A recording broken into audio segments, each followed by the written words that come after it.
To mark Girls in ICT Day, we celebrate women in cybersecurity. Our panel of speakers represent many women who are contributing to cybersecurity in Brunei Darussalam. Their field of expertise range from their digital forensics, incident response, research and development, and security awareness. They will share their personal experience, which will lead to their current role, and advice for others who would like to venture into a cybersecurity career. Now, let's begin with this first. We have a few speakers today. We have, the first one is me, and then we also have On Wan-yong, also known as Jojo. She's the Assistant Security Analyst.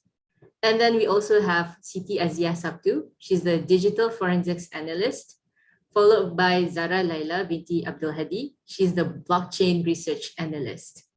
Now, let's begin with the first speaker, me. All right, so let me introduce myself. My name is Izwana Ayub. I'm sure you guys have seen me giving talks and also webinars. I am the cybersecurity awareness trainer here at Cybersecurity Brunei. I've been working here since 2016. Next month in May, it will be my 6-year anniversary here. Okay, so I'm gonna share with you just a brief timeline about how I ended up here as a cybersecurity trainer. So it started with, I'll just skip the Sekolah Rendah primary school and all that, yeah. So I'll just go with my highest qualification, academic qualification, which is Higher National Diploma in Computing at Cosmopolitan College of Commerce and Technology. And then during that course, it's part of the requirement for me to take 6-month working placement. So I took internship at BAG Networks. Now, today, they are known as Dynamic Technologies. I learned a lot there, especially under Change Management department.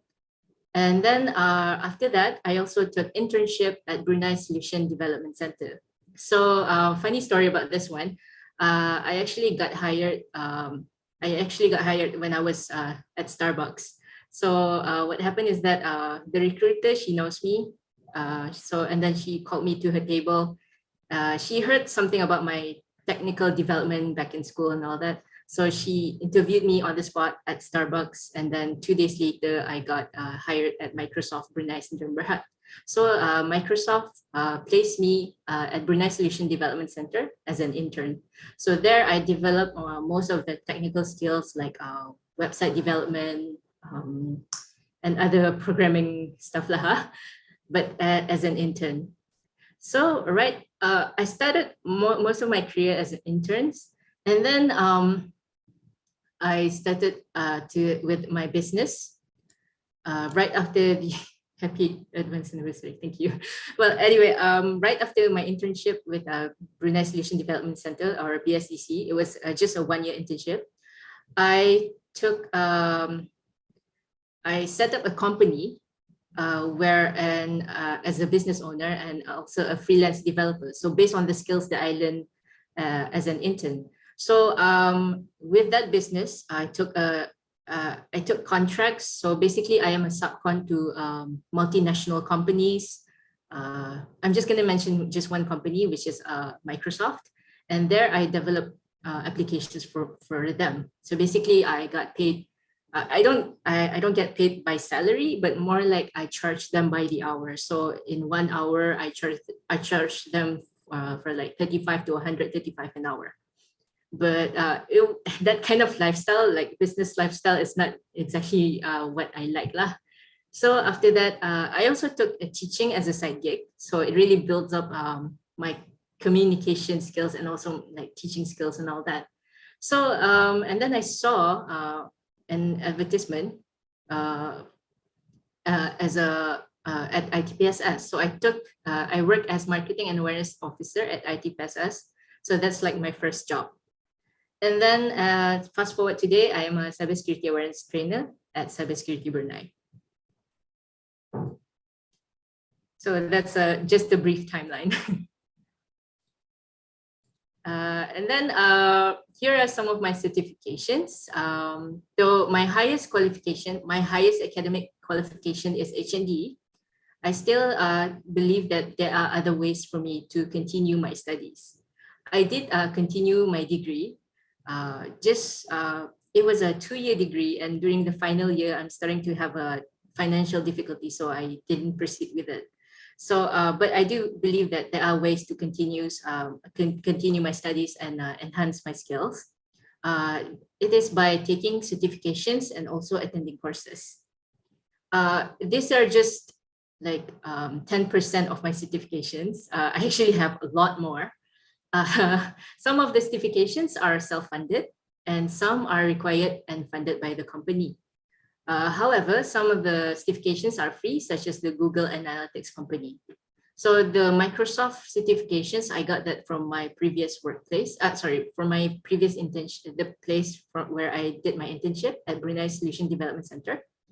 And then when I worked at ITPSS Cybersecurity Brunei, I took few required courses and certifications such as Security Plus. And then I also took Google Analytics Academy because it is required for us to do the analytics, especially when it comes to website and all that. I also took courses at National University Singapore under Institute of System Science. I went there for like 2-3 courses in Singapore itself. And I'm also a Certified Information Security Awareness Manager. I took the exam back in 2017 in Kuala Lumpur. So apart from certifications and courses, I also, to keep almost everyone at the office, to keep ourselves up to date with the latest threats, we are also sent to attend conferences locally and even overseas.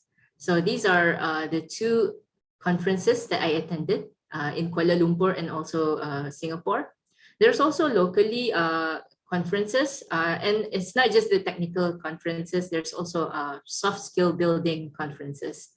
Right. So I remember this one time I attended a millennial seminar because I am a millennial. So there's a millennial seminar and the workplace sent me to build up my soft skills lah. And yeah, so these are the 2 technical conferences that I attended in Kuala Lumpur and Singapore. So the first one is organized by CSM Malaysia, Cybersecurity Malaysia.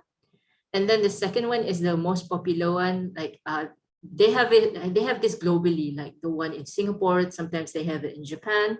This is Rsa Conference. So you guys might also want to look into other conferences such as Black Hat conferences. If I'm not mistaken, it's often the main one is often organized in Las Vegas, Nevada. Yeah. So you guys might look into that. And then the next one. All right, so the next one, I'm going to talk about my roles and experiences so far as cybersecurity awareness trainer. So one of the main tasks is basically, I know I'm a trainer, so I need to train people, but it's actually more than that. Okay, so one of the main tasks is to create contents. And then basically you learn and discuss all the technical things from cybersecurity experts, and then you translate all those technical terms into something so simple that non-tech savvy people can understand, such as senior citizens or children. Okay, so the first one here is that social media. Part of my task is to spread awareness online, and the best place to do so is through social media. So we have a Brunei Cert social media.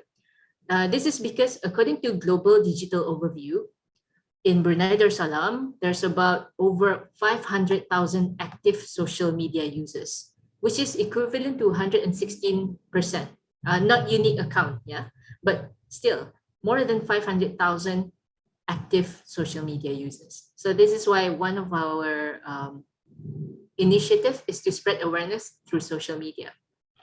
And then the second one is when it comes to social media, I would create contents for social media.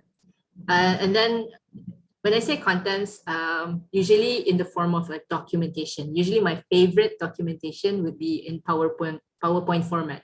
So I would put images and then I would put text. And then that document, I would send it to our in-house graphic designer. And then the in-house graphic designer, her name is Hannah. She would assist me with the design and also the illustration. Okay. And then of course, when it comes to social media, you don't just post, you need to post it like, you need to plan it like months in advance. It's not something like, oh, esok hari Sabtu, I feel like posting about fishing tomorrow. No, actually you need to post it months in advance. Okay. So yeah, so part of my task is to like create contents for social media. The next one is I would also create contents for the awareness games. Basically, it's the same thing. My favorite documentation would be in PowerPoint. So I would put all my ideas, images, and text into PowerPoint, and then I would show it to our in-house developer who would assist me in creating the games.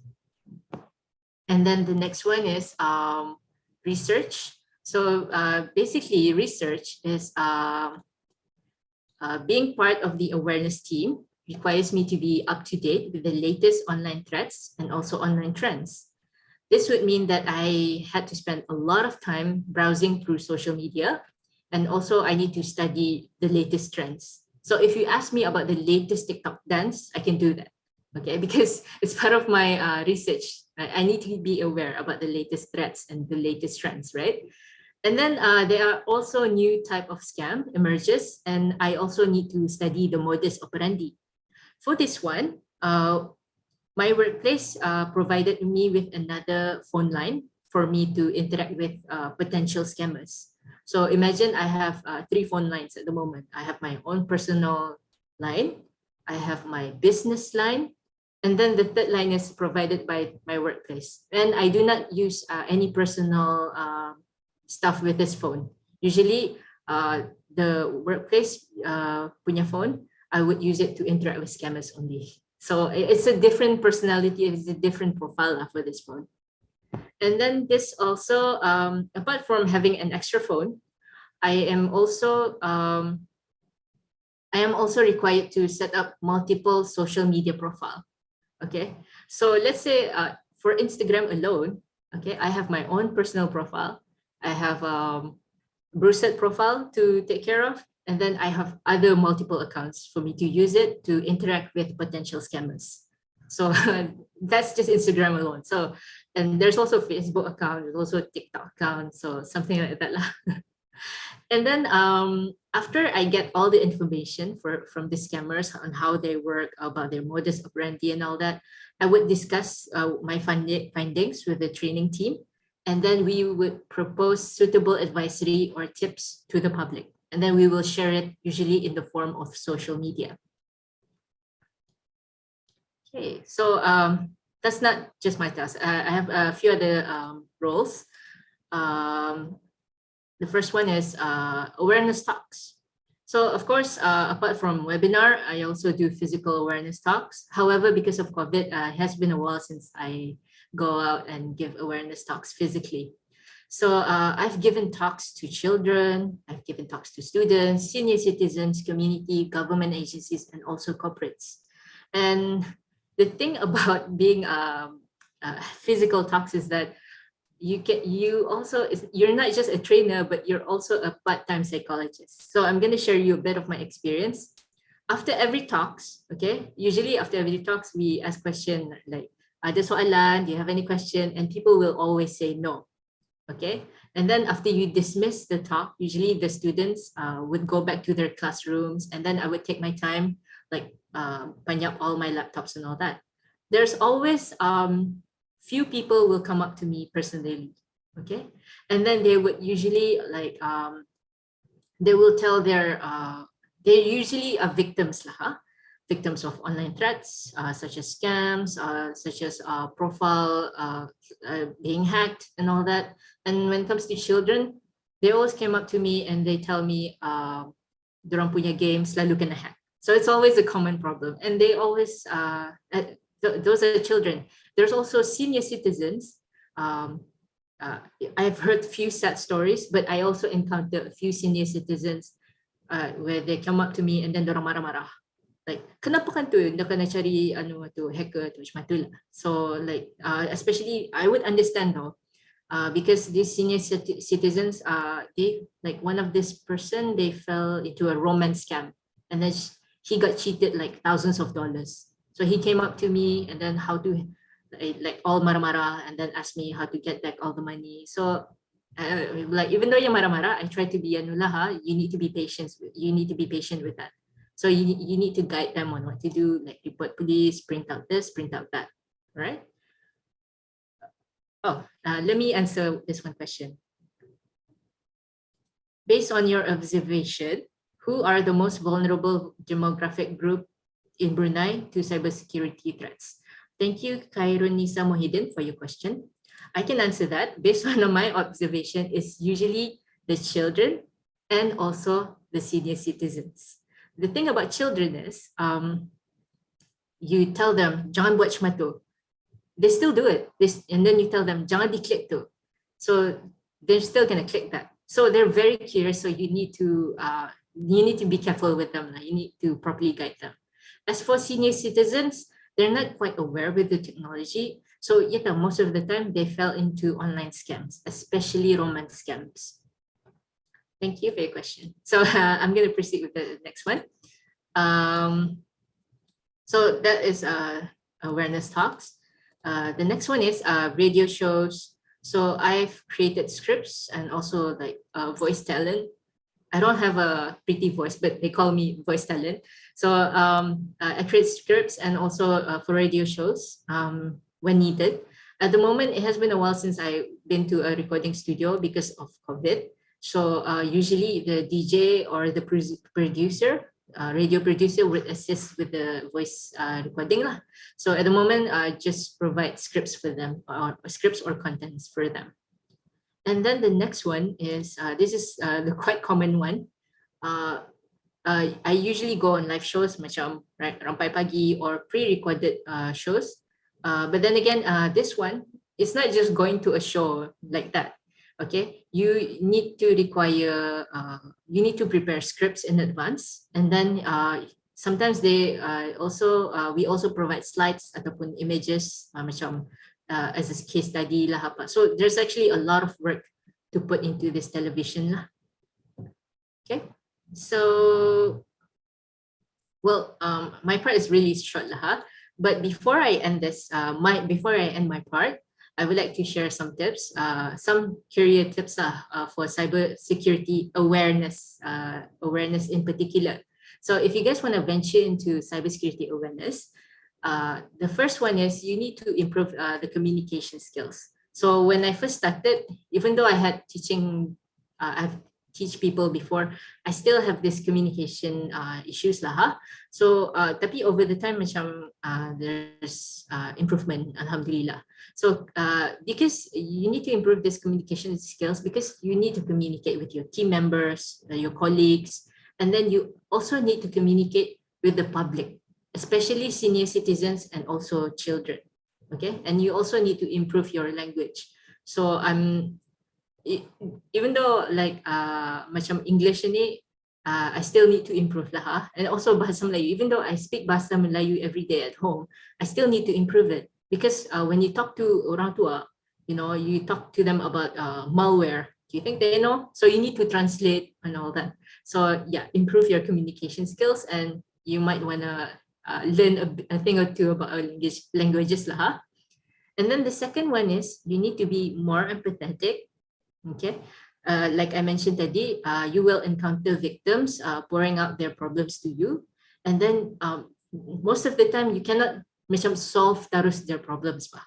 So you need to try to guide or give tips to them, macam what to do, macam at least macam it calms them down a bit, because I can assure you they always come to you with this anxiety, right? And then the next one is kalau boleh, you might want to you might want to learn digital marketing skills, especially social media. Even social media ni bukannya ambil gambar, upload, bagi captions. It's not just that, okay? Especially when you manage brand ataupun company type of profile, okay? Social media has a lot of hidden features when it comes to businesses punya profile. So you need to learn about that one as well. The next one is you need to, of course, you need to stay creative. All right. I find it painting ataupun crafting helps a lot because being awareness and you need to constantly come up with new ideas. You need to constantly have fresh ideas so that people macam understand lah with your contents. And then the next one is last but not least, you need to learn and take opportunities to ask questions from experts. And I'm not just talking about cybersecurity experts. I also bother, if I have questions, I need to bother my colleague lah. I need to ask them questions. So how does this work? So because online threats ini keep on evolving, so we need to keep ourselves informed. And then when I say expert, children can also be an expert. So I'm not a gamer, but I need to learn about Minecraft. So what I do is I usually observe the children, such as my nieces and nephew. I observe them playing the game, and then I ask them questions. So they can be an expert in my Minecraft or something. So yeah, those are my tips. I hope you guys take note of that. But if you don't worry. This session is recorded. You can watch it back on YouTube later. And then this is my contact details if you have any other question. My email is izwana.ayub@csb.gov.pn and my phone number is 245-8000. So let me proceed to the Q&A. Okay. The first question, I wonder why you consider TikTok trend as a possible threat. I don't see everything as a threat, okay? But the thing about TikTok trend is that it's for parents. Parents often ask questions. Macam when they see their kids macam meneri-neri money, they would ask questions. Dari mana dorang dapat ani kan? Sometimes they don't ask their children. When there's a session, parent session, they would ask. They would ask the trainers, such as me. Okay, anak ko menari money, dari mana tahu kan? So I would explain to them, trend ni datangnya dari TikTok. So I would also there's this one Kiki challenge back then, like few years ago. So I had to explain to them, Kiki challenge ni datangnya dari lagu si Drake, something like that lah. So it's not exactly a threat, but still parents need to be informed lah about this one. Thank you for your question. Okay, second one. Do you require public speaking skills to join awareness? Can people afraid to talk join the team? Actually, to join awareness, you really need to have public speaking skills. Can people afraid to talk join the team? I'm actually, I can relate to this one. I am actually afraid to talk to people. I have this anxiety, actually. To be honest with you, I have this anxiety, which is it's a severe anxiety, and then I'm actually taking treatments for that one at the moment. However, because I know my topic, I need to tell people about it. So eventually, even though I'm afraid to talk to people, but I know the topic kan, so I still talk to them about that topic. Tapi sebenarnya dalam hati tu macam kabak-kabak apa macam tu. So yeah, you still need to have the skills lah. But eventually, it took a few years lah for me to get comfortable with it. So yeah, thank you for your question. I'll proceed to the next one. It looks like there's many roles and tasks. Can you maintain work-home balance? It looks like there's many roles and tasks. Can you maintain work-home balance? Alhamdulillah, at the moment, my workplace is doing the working from home and working from office. It's a hybrid concept lah, our working schedule at the moment. So yeah, I can maintain, okay, because especially when working from home, you don't need to commute. and then you don't need to macam berbaju bisa-bisa apa every morning. So there, I have a lot of time to do that. So yeah, it's a lot easier to maintain lah at the moment, work-home balance. Thank you.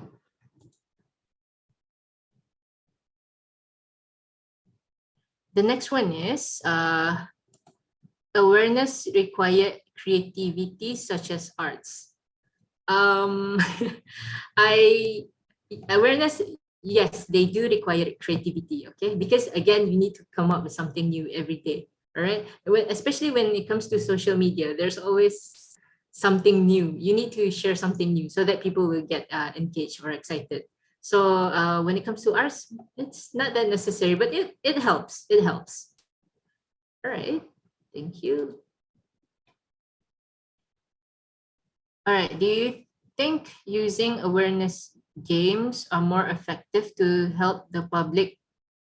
All right, so another question is, do you think awareness games are more effective to help the public learn more about cybersecurity threats? Yes, I do believe that. And because it's based on feedbacks actually. We usually do awareness games during roadshow. So people would play our games and then you can, I know they learn something the moment they said, oh, cuma tu rupanya. Oh, I can't put that information at the online. Okay, so basically, you know, they learn something once they have that realization after playing our games. So yes, I do believe it is effective.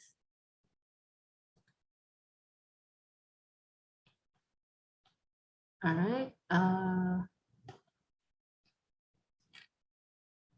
Actually, there's a few more questions. I will type the answer lah, but for the next one, I need to proceed to the next speaker. All right. For the next one, we have Jojo, who will share us her experience and role. All right, Jojo, are you there? Yeah, hold on.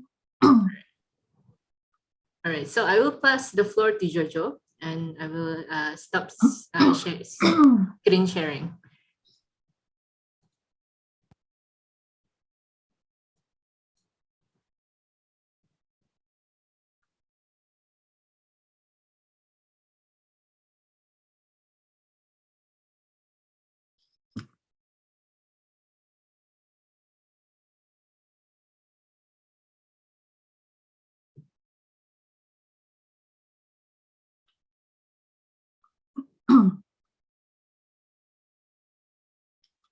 Okay, thank you, Zwana. Good morning, everyone. I'm Jojo. Okay, sorry. Let us proceed to the next one, my timeline. I studied Higher National Diploma in Computing at Institute Technology Brunei, which is now known as University Technology Brunei. During my study in ITB, I had my internship as IT help desk at Brunei Shell Petroleum. Then after graduated, I worked as administrator cum customer service at a company named Norian Ismail's Enterprise. And now I'm working as assistant security analyst at Cybersecurity Brunei. Okay. Next, for certification and courses. Okay, I attended cyber defense exercise with recurrence, CIDR, and malware analysis organized by AJCCPC. And this training was held in Thailand. And this was before COVID. And apart from that, I also attend APISC security training course by KISA or Korean Cert. And this training was conducted online because of COVID. Okay, hold on for a while, yeah.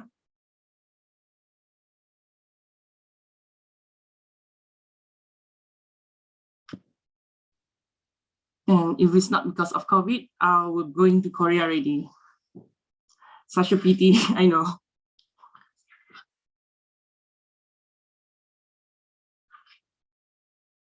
Okay, next, let me talk about my roles in here. Okay, as you guys know, I work as assistant security analyst under incident response team. And then I'm also a part of Rsa and Cyberwatch Center team.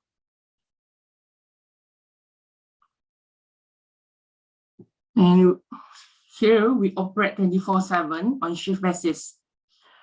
During shifts, we attend phone call, email, and WhatsApp messages, and it's normally from the public. We also do monitor of network for cyber threat and analysis of logs collected. What's log? The example is event logs, firewall logs, security logs, and so on. Well, these logs not just only 1 or 2 lines, and it can be thousands of lines, and we have to go through it one by one to find out the cause of the incident. Okay, Brunei only established in 2004. So back when I encountered problem, I didn't know where to seek for advice. And now that I joined CSB or Brunei, then I know where people can seek for advice. And now I'm one of them who is giving out advice. And I'm glad that I can be a help to the people in need. So today, I would like to share an example of the issue happened recently that have been reported to Brunei. So nowadays, quite a lot of people reported that their Instagram account is being taken over. So one of them is iPhone giveaway. I'm not quite sure if you guys had heard about it. And this is a situation where the scammer told the victim that they had won an iPhone. But before they can get the iPhone, the scammer would then tell the victim that they need to change their email address in their in their account setting, which is the email that they registered originally to log into their Instagram, and change it to the email address given by the scammer. When it is changed, the scammer will then reset the password, and the victim will not have any access to their account anymore. So the scammer took over the victim's accounts completely. So our advice to them is actually report this issue to Instagram support team. At the same time, we also advise that to never share any personal information to others. Also to change their password of the password of their social media account, email account to strong password, preferably 12 characters, consists of alphanumeric, uppercase, lowercase, and special characters. And also you can use passphrase for your password. Remember that use different password for different account. Also, do not forget to set up 2 factors authentication to secure your account, and make sure that the code is not only by yourself. So it's actually, no matter how strong or expensive your device or technology is, if your password is like something like ABC123, 123456, it will be still vulnerable. As we always said that human is the weakest link because humans tend to click a lot. So next, I'm going to share a bit of my experiences. Yeah, I actually participate in roadshow.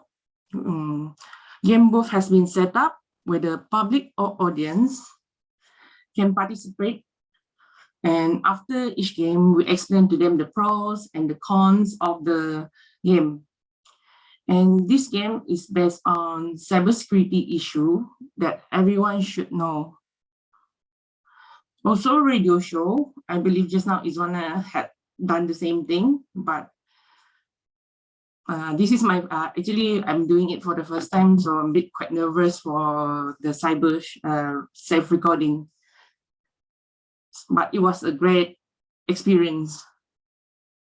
So next, I also participate cyber drill with my team, where we were given scenarios and some questions to answer within the time given. Normally, this takes few hours to solve the problem. It's just not it's organized by some country, and there's a different country participating in it. So I also participate in the capture the flag CTF competition organized by AJCCBC. And this CTFs allows me to test my skills. What kind of skill? Maybe like the security tools and so on. And also, I learned new cybersecurity terms like ransomware, sextortion, Nigerian scam, phishing, vishing, smishing, and so on.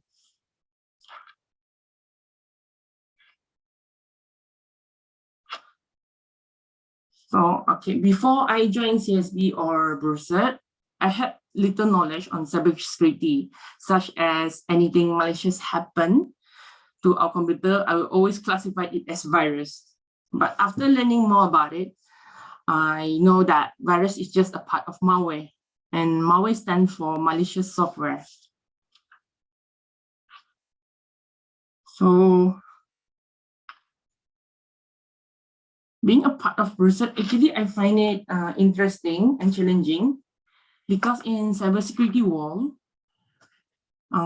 there's a wide range of possibilities. Today, you may know one thing, and tomorrow, maybe there's new thing created out there. Surprises are always there waiting for us, and this somehow excites me because I can keep learning things that are new to me. Well, if you are interested in cybersecurity, maybe you can pick some related course. For example, computer and information security or computer networking. Okay, and my advice if you want to venture into this job, not only education is important, but your mindset, your interest, and your eager to learn are also important. And you must always do your research and keep yourself up to date on the current situation. Most importantly, be spontaneous and innovative. Okay, if you have any question or if you encounter any problem, you can contact us at this one, reporting@bursat.org.bn, or you can also call us at 245-8001.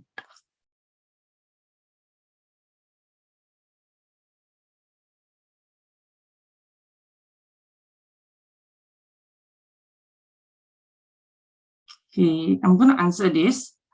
Is Bursat planning to make awareness post on the iPhone giveaway account takeover? I think this will be useful so we can forward to spread the awareness. Actually, this is quite new, and then we are actually planning to get to make it. Actually, my teams are gonna give the awareness team on this information.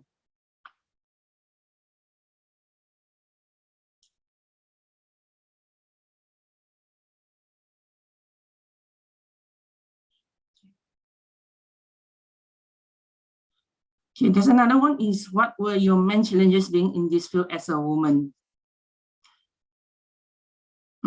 Actually, we have to keep on learning, and it's not difference between woman and man. It's just that we have to keep on learning and keep on updating ourselves. Like as a being in the shift, I don't find it difficult. I just find it enjoyable and interesting, and because people, not only during the daytime, people are calling us for help, and it might be in the middle of the night, so we can always be there to help them. Thank you. I think this is all from me. I'm gonna pass this back to Izwana. All right, thank you, Jojo. All right, so there you go. That is from Jojo. All right, so let's proceed with our next speaker. The next one we have Azia. Azia, are you there? Hello everyone. Hi Azia. All right, so I'm gonna pass the floor to you. Okay.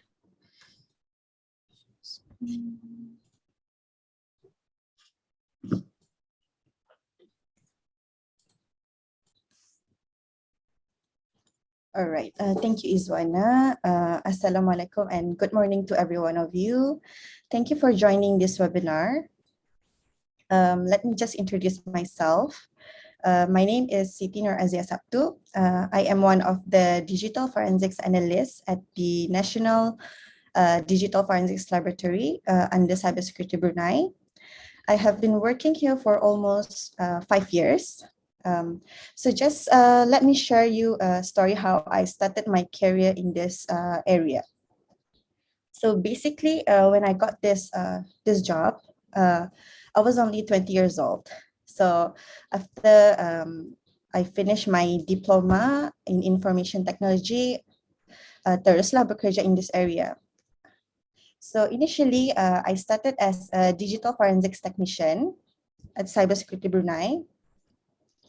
And now I'm holding a position as digital forensic analyst. So before I go any further, let me just briefly explain apa kan NDFL ni? What is NDFL? What is digital forensic? Apa yang kami buat? I am pretty sure some of you might be curious apa NDFL ni, right? So NDFL stands for National Digital Forensics Laboratory. It is a part of Cybersecurity Brunei Jua, other than BRUCERT. It serves as a center of excellence in facilitating any form of digital forensic investigation by providing law enforcement and investigation agencies with exclusive access to state-of-the-art forensic technology. So a simple explanation for NDFL is actually, it is a lab to perform a digital forensics investigation. Other than that, we also assisting relevant agencies, law enforcement, LATWA, in conducting a digital forensics investigation. Our purpose for NDFL is actually to help all relevant agencies to conduct their digital forensics investigation. As part of NDFL, we provide a number of services. These are our professional services, digital forensics, data recovery, media sanitization, expert witness and testimony. If you have any question regarding our services, feel free to ask. I will be answering it later. Okay, that's about NDFL. Now, what is digital forensics? I think some of you maybe sudah tahu what is digital forensics, but let me just briefly explain saja. So digital forensics is a branch of forensic science that focuses on identifying, acquiring, processing, analyzing, and reporting on data stored electronically. So basically, digital forensics ni, we are not dealing with DNA, blood, and fingerprint. We're only dealing with digital devices such as mobile phone, laptop, computer, iPad, drone, USB drive, and so on. So our goal for digital forensic is not only to successfully extract, analyze, and present our findings to clients. We also need to ensure our findings are admissible in the court. So maksudnya, whatever yang kami buat to digital devices itu, when we process it, we need to make sure yang the process yang kami buat itu is admissible in the court, diterima oleh mahkamah. Because some of cases require us to go to the court juga. These are my roles as a digital forensic analyst, to carry out forensic analysis of digital devices, for example, mobile phone and computer. So as a digital forensic analyst, I am mostly handling mobile phone and computer forensic. Other than to carry out forensic analysis, I need to prepare a written report based on my forensic analysis. To serve an expert witness if needed, I need to ensure validation of new forensic analysis method. So validation of new forensic analysis method. I mean, if there is a new analysis method, so we need to test it out before we are using it. Before we are using the method, sorry. And then to to register, image, seal, photograph, and preserve exhibit when necessary. So this falls under evidence collection. So just for your information, we have our own evidence collection team. So when they are not available, I, as an analyst, can also do the evidence collection. As a digital forensic analyst, I also need to undergo a lot of training. As technologies are always changing, we have to keep on learning and stay up to date. So these are my certification and courses that I currently possess for the 5 years I've been working under ADFL, mostly related to digital forensic area. I am certified in advanced smartphone forensic. I've attended iOS and macOS examiner. I am certified in access data examiner, certified in Celebrite operator and physical analyst. I also attended few courses such as overview of forensic science, criminal law and digital evidence course. This course conducted by AGC, Attorney General Chambers Brunei. This focus on only for Brunei law. And also I attended Introduction to ISO 17025 and one conference, International Symposium on Cybercrime Response. So apart from my daily work as a digital forensic analyst, I also conducted digital forensics training and knowledge sharing session to law enforcement related to digital forensic.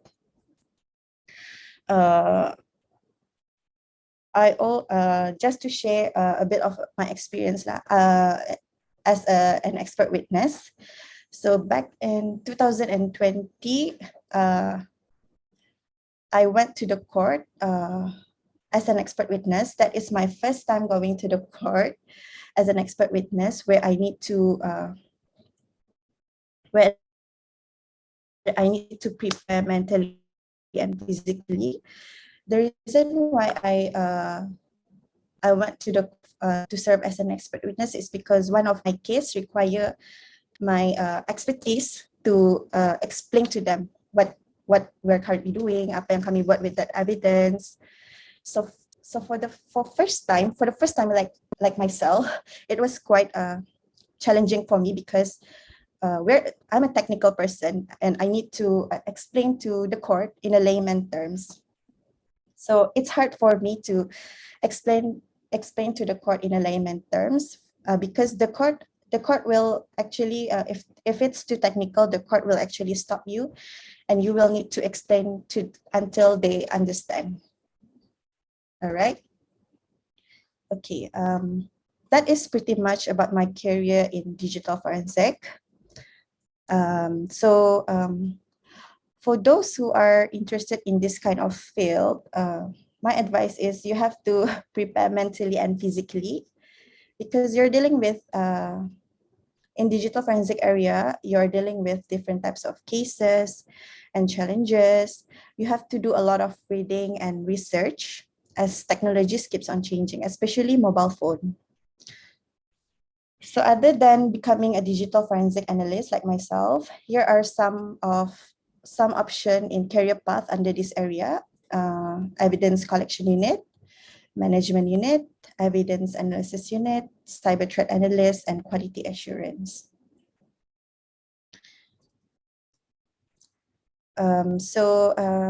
Just to share additional information, NDFL will be joining MICE within the month of June this year, if I'm not mistaken.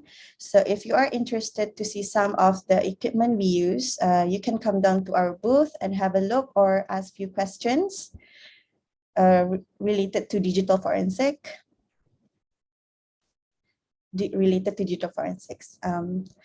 I think that's the end of my talk. If you have any questions regarding our services, you can drop an email to ndfl.support@csb.gov.my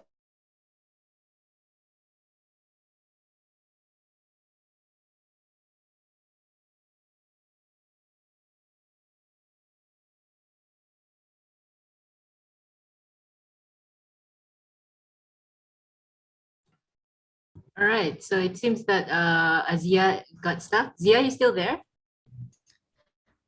Yeah. Okay, no Sorry. worries. Okay, no worries. I think you can proceed to the Q&A. Yeah, sure. Yeah. Okay.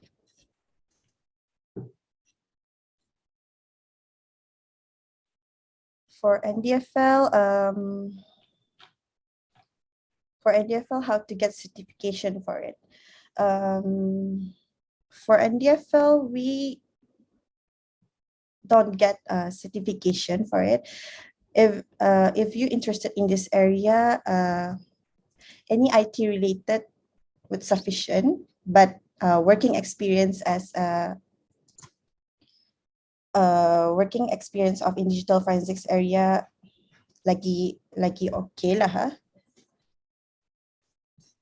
So you don't have to be a degree in criminology or anything related to digital forensic, because I am only a diploma holder, and when I started in this career, I have no knowledge because I don't have any working experience before, because right after my graduation terus dapat this kerja lah.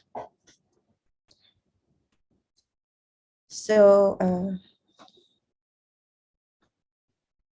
and CCTV too, perhaps. Yes, we also, other than mobile forensics and computer forensics, we also membuat video and audio forensics. What are the most devices that is most being explored and investigated? Okay, mobile phone is the most devices yang kena explore and investigate, because I think everyone di dunia ni are using mobile phone. So mobile phone ni is actually dorang punya, every kemana-mana bawa mobile phone. So mobile phone, kami paling banyak menerima digital devices, digital evidence ni mobile phone.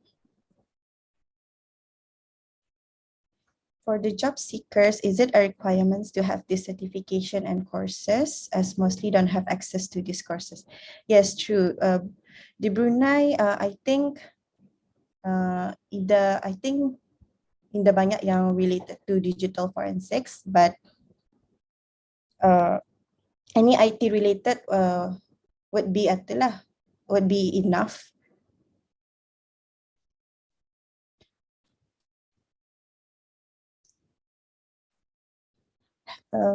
Have you encountered digital evidence that contains violence or morally wrong content? How do you handle your emotion? Okay, for this question, yes, I do. So at first, macam itulah macam marah apa, but okay, in this area you cannot be biased, so you have to be neutral. That's what you have to do lah, but jangan bias, you have to be neutral saja. Awal-awal memang macam it's really hard to handle our emotion, but as time goes by, macam balik-balik membuat that kind of case, you will be neutral.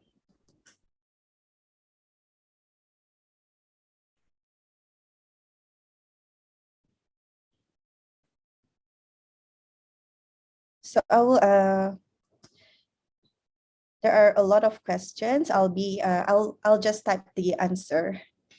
So I'll pass this floor back to Izwan. Thank you, everyone. All right. Thank you, Azia. Right. So NDFL, personally, I find it really cool. I've seen their workspace. It's very futuristic lah. I'm not sure if you guys have seen CSI Cybercrime. So it's really cool lah. So yeah, thank you, Zia. So let's proceed with our last speaker. We have Zara. Zara, are you there?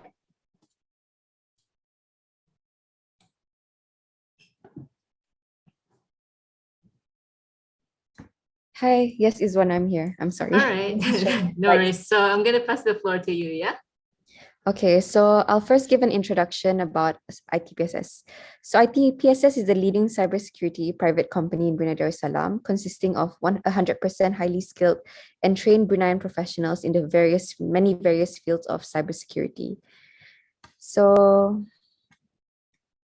I am presently a blockchain research analyst with the Research and Development Division at ITPSS. I am also a member of Cybersecurity Brunei, the National Cybersecurity Agency of Brunei Darussalam. I hold various blockchain-based certifications, most especially in Hyperledger, and have a strong academic background in information security. So my academic journey in the field of IT didn't actually begin when I first started my degree, but rather when I was in primary school. It has always been an area I was strongest in. I continued studying computer studies as an elective subject up to secondary school, guided by a very strict teacher, Mr. Leong. He was he was clearly very successful as a teacher because most of his students, including myself, achieved a distinction in computer studies. So if you know, you know. I eventually pursued the sciences when I did my A levels to cater to the needs of my parents. At the time, there was a stigma against pursuing a subject in a technical field, but I wasn't very happy.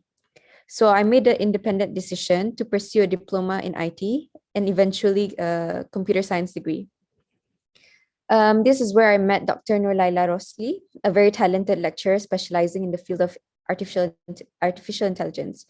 She saw in me what I failed to see in myself at the time. You see, when we're young, we often take our academics and potential for granted. We just want to enjoy ourselves because we're young.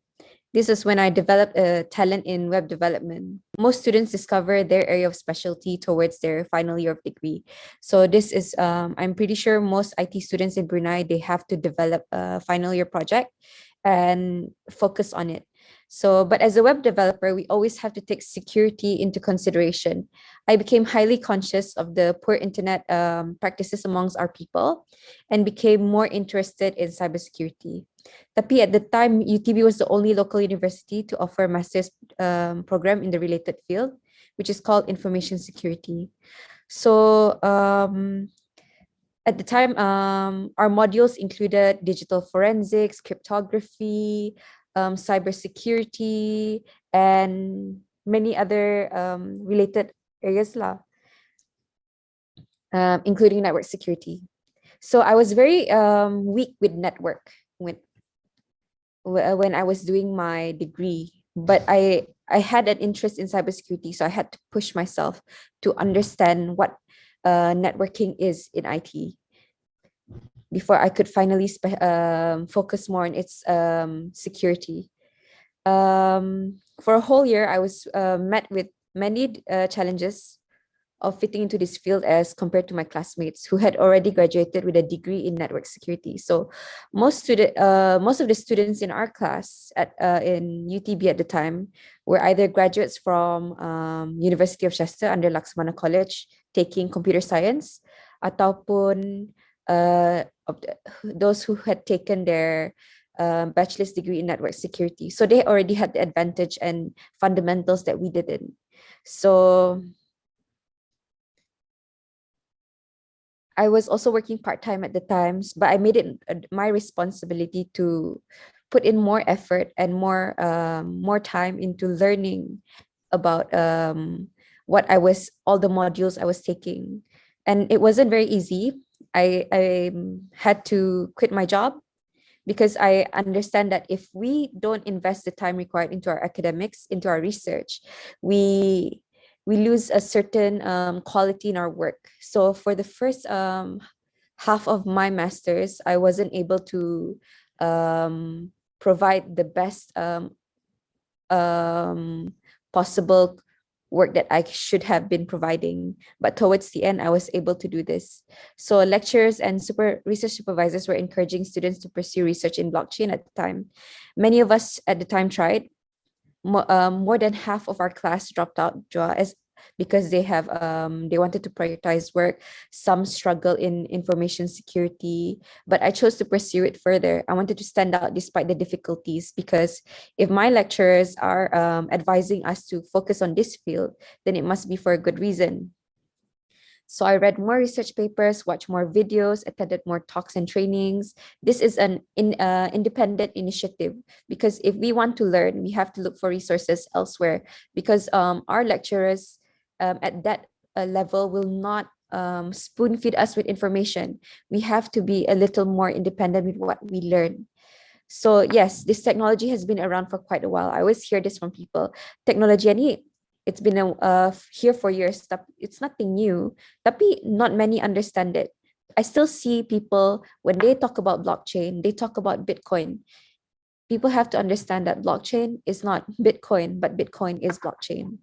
I eventually published a paper for a conference proceeding based on blockchain technology and have been looking into other solutions and applications in Brunei Darussalam. Fortunately for me, I obtained the highest score lah among my peers, walaupun I didn't specialize in network security for my degree. But I kept this quiet at the time lah, because I was actually very shy. So while I was doing my master's, I was offered a position as an application development analyst at Dynamic Technologies. I was briefly involved in the front-end development of the System Sumber Manusia project, which has already been rolled out for the government, and also the heavy analysis of data during the data gathering and cleansing phase lah. I was eventually provided with the opportunity to conduct my research with ITPSS, because at the time I was also already looking to starting my PhD, and I needed something to complement my work. And ITPSS, fortunately for me, our CEO, our deputy CISO, and the head of research development provided me with this opportunity to be able to utilize the data I obtained from working here also for my research. So this is the kind of support that we as researchers, as women, require from our workplace lah. This is where I passionately develop blockchain solutions for Brunei Darussalam, because what I would always want to do is give back to society. So my first task in ITPSS was actually to create a blockchain CTF challenge. When I first joined, I was lucky enough to make 2, but none were actually solved during the event last year. Hopefully, more cybersecurity enthusiasts may look into security flaws of blockchain technology and how to mitigate it. It was actually very simple, but at the time, not a lot of interest were in it, because the focus was still on Bitcoin kan. So I'm currently involved in the research and development of a verifiable credential solution powered by blockchain, which will be showcased during the upcoming MYC in June. ITPSS has also developed my skills through certifications and continue to do so, which I am very grateful for. So not a lot of companies provide this kind of opportunity. And I was lucky enough to have leaders that push me to be better, because we need to be in an environment where we can develop ourselves, grow. So if you ever have the opportunity to even conduct your internship at a company that is willing to provide you with certifications and training, leverage that opportunity. You will stand out with the proper certifications.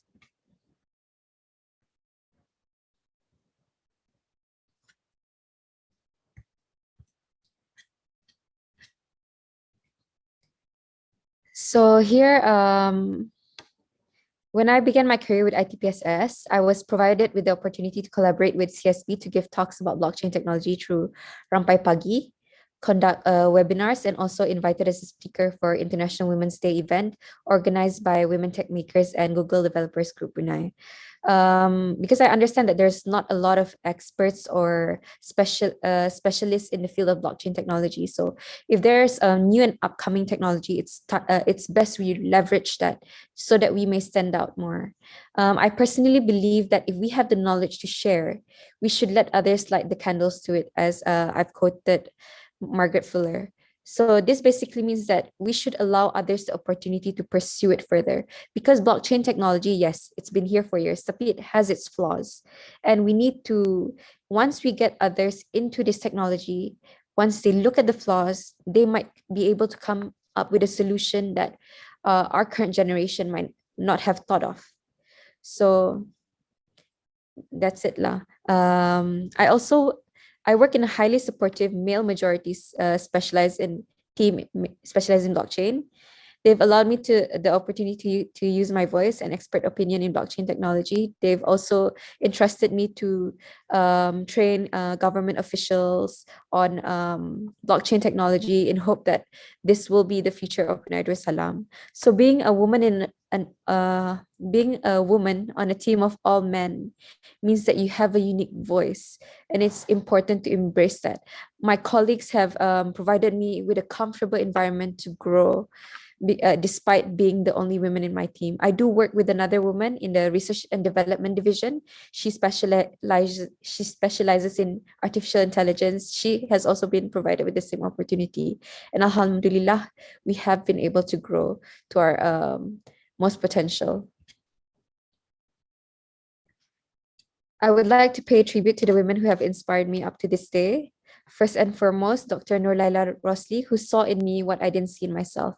My lecturer in Laksmana, the women before me, my mother and my grandmother, who single-handedly raised 3 children. Their strength has pushed me to be better always. And my family, who I have a responsibility to protect in terms of cybersecurity. Technology is constantly advancing, and so are malicious threats. My youngest brother began online schooling amidst the COVID-19 pandemic. My knowledge in cybersecurity has provided me with the advantage to ensure that he is protected from potential cybercrimes in our own home, because we do have IoT devices as well for our convenience. And the women of the future, my darling nieces who are in Singapore, may what we do inspire you to be the future of cybersecurity experts and keep you safe.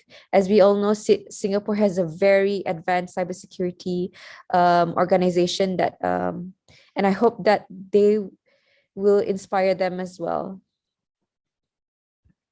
Last but not least, the people I work with. With their support and encouragement, I would not have the opportunity to work in such a collaborative environment, to grow amongst the experts in my field. Whenever we're in trouble, we need advice. There's like an open door policy. We can just ask. There is no need to feel shy to ask about something you do not know, because in cybersecurity, there are many different fields like Azia in NDFL, Jojo in incident response, who works almost 24/7 to just protect people, and Izwana, Kaida, Kanomi, who constantly have to spread awareness to our children, to senior citizens, to ensure that they are protected. So these are the people who inspire me, lah.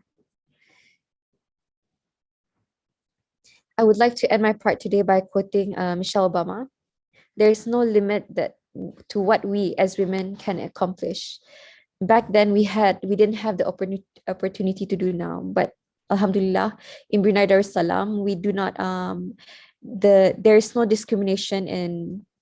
much discrimination in workplace, especially here in ITPSS, in the cybersecurity industry, and we are a growing team of women. So I'll be proceeding to the Q&A if there are any for me. Is learning to develop blockchain the same as programming? Actually, it's not. Blockchain involves a lot of things, most especially in cybersecurity, because the whole fundamental of blockchain itself is security. This requires a more technical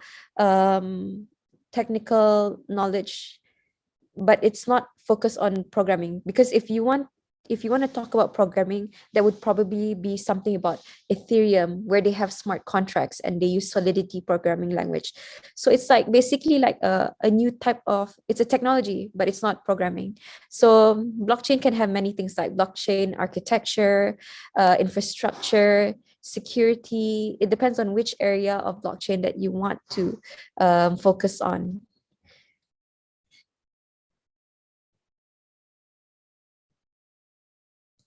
So I believe that's the only relevant question for me today.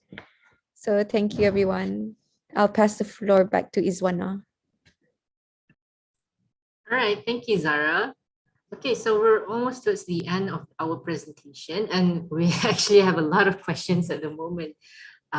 Not sure how we can keep up, but However, before I end this, just to share with you there's a lot of questions, similar questions about where can we learn about cybersecurity.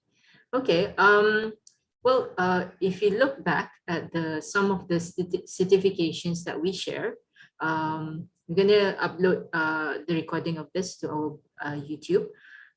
If you look back at our certifications, maybe you can start from there. Like Azia mentioned, she has SAN certifications, and also there's also some from Jojo and also Zara. All right. So start with that, and then also you might want to look into free courses. There's like a lot of free courses, such as the ones from there's just a lot of platform. If I'm not mistaken, Coursera, they often provide free courses when it comes to cybersecurity. And also another one would be you can join our Cyber Battle annual competition. So if I'm not mistaken, we're planning to have another one this July. Okay, but stay tuned on our social media. We will announce it. The thing about Cyber Battle is that you can join for the competition or something like that, but also it gives you an idea about cybersecurity field. Okay, so from there you can like have a look into that. Yeah, you can start off with free courses, but at the same time you might wanna look into a bit of programming and also like networking courses. Yeah, just the basic ones. Like for example, as for my job role, okay, it's not all technical. Okay, in fact, I don't do all the technical stuff every day. My work is usually more towards creating content. Okay, more towards creativity and also like writing up advisories, something like that. So look into that. Okay, but basically there are free courses out there. Just browse through, especially on Coursera. I think I saw one or two. All right. So another one would be it would be helpful if you can look into SANS Institute, SANS, SANS Institute. So there's a lot of guidelines there. Okay. Will there be so there's another question. Okay, let me answer this one.